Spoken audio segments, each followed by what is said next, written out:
प्राचीन काल की बात है। त्रेता युग के अंत के बाद जब अधर्म का अंधकार फिर से फैलने लगा था, उसी समय पाताल लोक से एक भयानक असुर जन्मा, तरकासुर। तरकासुर असाधारण शक्ति वाला परंतु अत्यंत अभिमानी राक्षस था। उसने वर्षों तक तपस्या करके भगवान शिव से वरदान पाया, देवता या मानव कोई भी मुझे पराजित न कर सके सिवाय उस वीर के जिसमें देव और वानर दोनों का बल हो।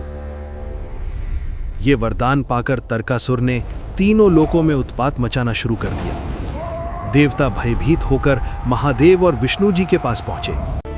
तब विष्णु भगवान ने कहा, जिसमें वानर की शक्ति और देवत्व का तेज हो वही इस असुर का अंत करेगा। वो वीर और कोई नहीं, बजरंग बली हनुमान है। हनुमान जी उस समय हिमालय के एक पवित्र वन में ध्यान मग्न थे। जब देवगण वहां पहुंचे तो उन्होंने उन्हें प्रणाम करके पूरी कथा सुनाई। बजरंग बली की आंखों में ज्वाला सी चमक उठी। वे वायु वेग से उड़ते हुए तरकासुर के दुर्ग तक पहुंचे। असुर की सेना विशाल थी, लाखों दैत्य और अग्निवाणों से सुसज्जित रथ।